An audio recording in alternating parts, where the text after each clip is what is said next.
L'énergie et avec mon collègue Michael Beaugendre, ici présent également.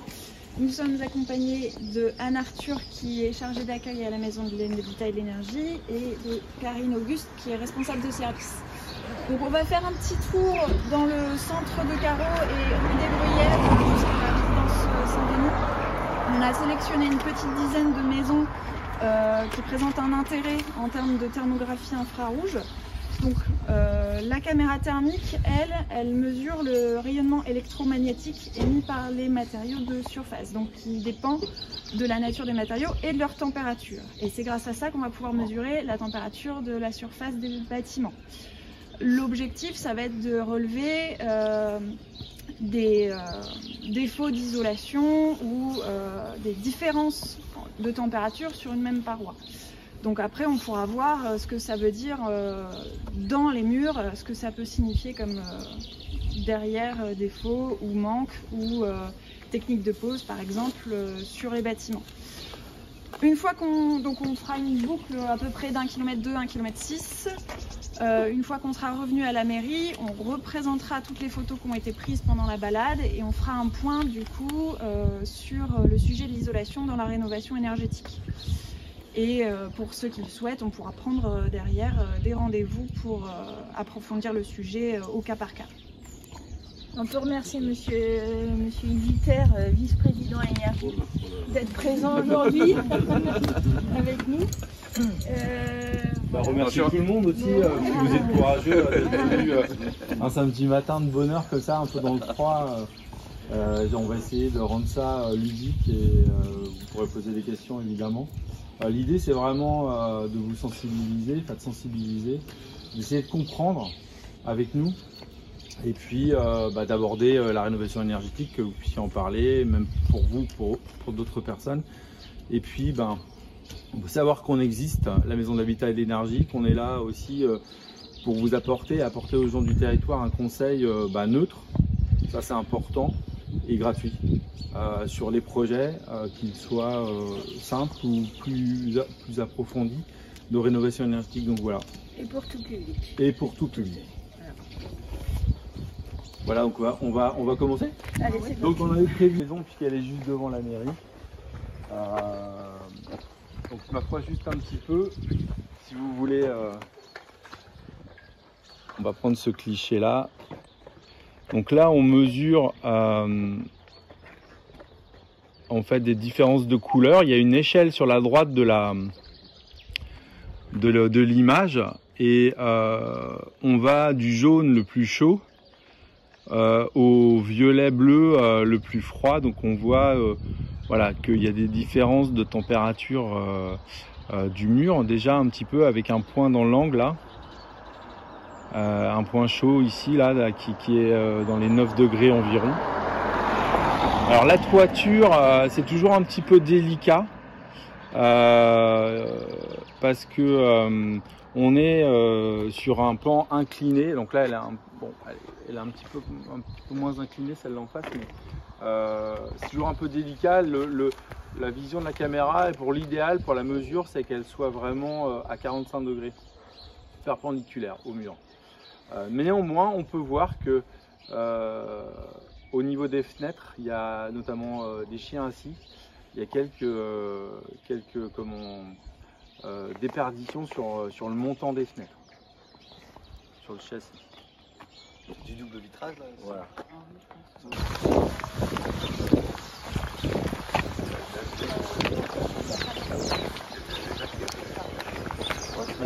Idéal, enfin presque idéal. Hein. On est proche on doit avoir 1 degré température extérieure.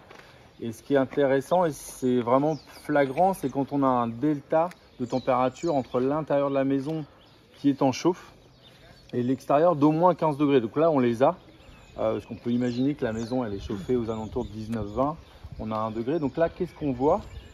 Si vous vous approchez un petit peu, eh ben, on voit clairement des zones plus chaudes horizontales au niveau du sol et au niveau du plancher intermédiaire.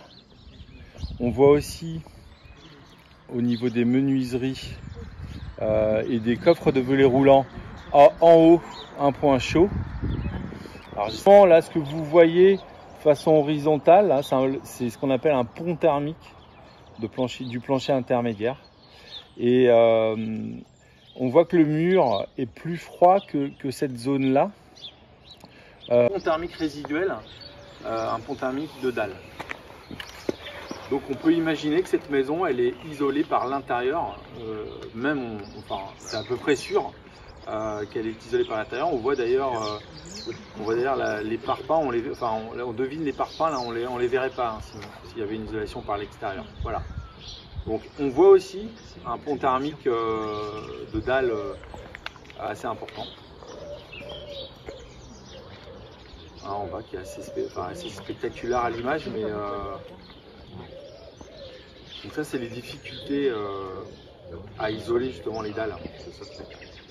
En dessous de la fenêtre, qui pourrait correspondre par exemple à un radiateur actif, et qui traduit un manque d'isolation. Voilà.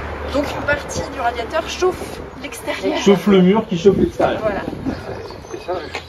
Donc là typiquement, il faudrait effectivement isoler, si possible par l'extérieur, pour baisser cette perdition-là et garder la chaleur à l'intérieur. Là on voit clairement qu'il y a une partie des calories du chauffage qui chauffe le mur, qui chauffe l'extérieur, qui part sur l'extérieur. Donc en bloquant cette chaleur, on la garde à l'intérieur, donc on diminuerait ce qu'on appelle les déperditions, donc les besoins de chauffage de la maison. L'isolation s'arrête au droit du plancher bas, et du coup, il y a des déperditions qui passent par le plancher bas, qui vont vers l'extérieur, et c'est ça qui nous manque. Voilà. C'est dur d'isoler C'est dur. En rénovation, c'est compliqué parce que quand si par exemple on fait des travaux d'isolation par l'extérieur, les DTU prévoient qu'on s'arrête justement à environ 15 cm. Et après, il y a des solutions, c'est-à-dire qu'il y a des isolants spéciaux qui sont imputrescibles, par exemple le liège. Et on pourrait imaginer pour justement cette dalle-là, du goudron sur 10-15 cm, avoir du liège qui lui est adapté, qui peut recevoir un peu d'eau en rejaillissement, etc. Et ensuite avec un isolant plus classique. Et là on traiterait ce fameux pont thermique de dalle. Et c'est ce qui donne un peu la sensation de froid au sol. Et dans le coin, ouais. Dans le coin, si on se promenait pieds nus, on pourrait avoir une différence et on aurait de plus en plus froid au fur et à mesure qu'on approcherait de l'angle. Et c'est pour ça d'ailleurs, là ça se traduit par du coup un point plus chaud au niveau du droit de la dalle, mais à l'intérieur ça va se traduire par un point plus froid à l'angle en bas du mur. Et par exemple, ça peut être le cas aussi au niveau des angles des murs de refend ou des planchers intermédiaires. Et ça, combiné à une mauvaise ventilation ou juste à un taux d'humidité un peu trop élevé dans la maison, ça condense, ça présente des risques de condensation et donc d'apparition de moisissures. Quelquefois on peut observer ça, des petites moisissures dans l'angle à certains endroits. Salle de bain par exemple qui serait au nord, on pourrait avoir ça. Une salle de bain c'est humide et potentiellement il pourrait y avoir un pont thermique et les deux combinés, on a des apparitions de moisissures dans l'angle. Donc voilà, c'est une pathologie qu'on peut rencontrer.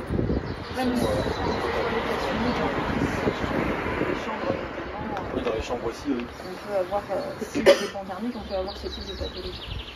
Autour des fenêtres aussi, ça s'observe. Sur le bâti, on va dire entre guillemets ancien, en tout cas pas tout à fait pas récent, c'est les ponts thermiques de dalle qu'on met en évidence, qui sont souvent présents. Et il y a les ponts thermiques de plancher. Donc on voit sur la photo 1 le plancher et sur la photo 2 la dalle. Voilà, ça c'était le logement communal.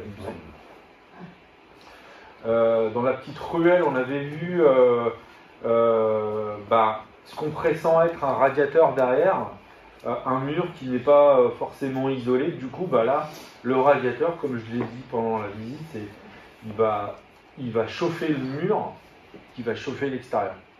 Donc ça, c'est une candidate, par exemple, à une isolation par l'extérieur, là où on conserverait la chaleur à l'intérieur du logis.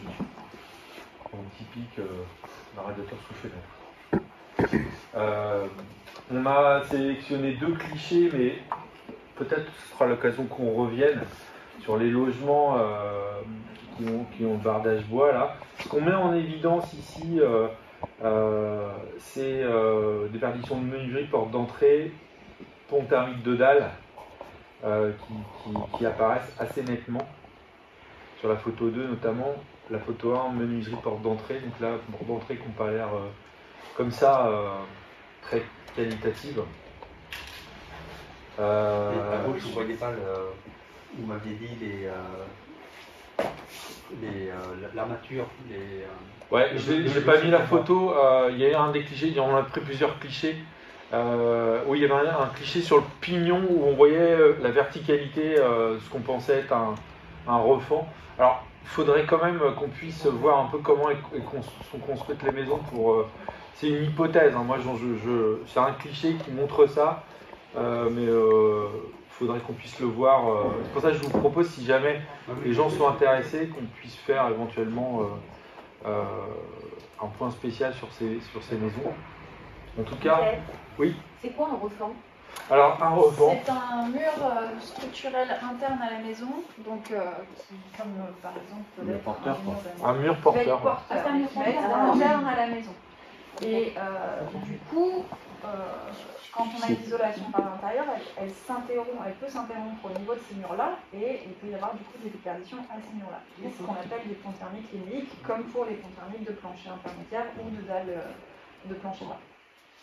Et en thermique, ces ponts thermiques de refend ou de plancher, c'est des choses auxquelles on fait attention et on essaye de résoudre parce que c'est des fuites. C'est des fuites de calories. Donc sur ces maisons. Des traces presque blanches par exemple. Ouais, là on a vraiment. Donc sur la dalle, c'est assez voyant. Sous-bassement, dalle, sous-bassement de la maison. Il y aura peut-être quelque chose à faire effectivement à ce niveau-là. Donc ça peut provoquer une sensation de froid plus on s'approche du mur à l'intérieur de la maison. Plancher froid, voilà. À vérifier à l'intérieur aussi, puisqu'on pourrait le corroler avec un cliché intérieur justement pour le vérifier, mais ouais. Dans ces maisons-là, si vous les diapos précédentes, si vous vous rapprochez d'une ouverture, on sent le froid, clairement. Des interrupteurs, ce que je disais, on sent le froid à mesure de temps. Tout ça, ce sont des choses qu'on peut vérifier quand on fait des clichés intérieurs. Oui. Autour des menuiseries, des prises électriques, voir si on a effectivement, on peut visualiser les infiltrations d'air. Et là, ça a un coût, mais quand même qui est modéré par rapport à une facture énergétique, parce que tu vas chauffer plus. Et c'est surtout la sensation de froid qui va demander à ce qu'on chauffe plus et ainsi de suite en fait. Ouais, c'est ça. Les déperditions, est-ce qu'elles sont importantes par cette dalle-là? Ça reste un linéique, donc on estime sur les maisons pas trop isolées, on est à 10% de déperdition sur les ponts thermiques. Alors, de toute une maison, 10-15%.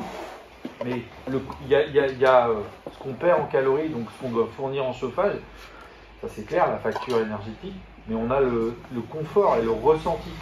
Le ressenti sol froid, paroi froide, ça donne un sentiment de ne pas avoir de pas ressentir la température qu'on souhaite. On dit qu'on chauffe à 20, mais on ne ressent pas ça. Et du coup, on surchauffe. Donc l'isolation, c'est bien sûr baisser les déperditions, baisser ses factures, mais c'est améliorer son confort. En fait, à condition d'humidité relative moyenne et sans courant d'air, la température ressentie par le corps humain, c'est la moyenne de la température de l'air et des surfaces environnantes.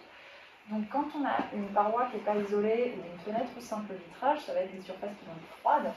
C'est ça, les sensations de paroi froide. Et donc pour contrer cet inconfort-là, on va être obligé d'augmenter la température de l'air et donc les factures énergétiques.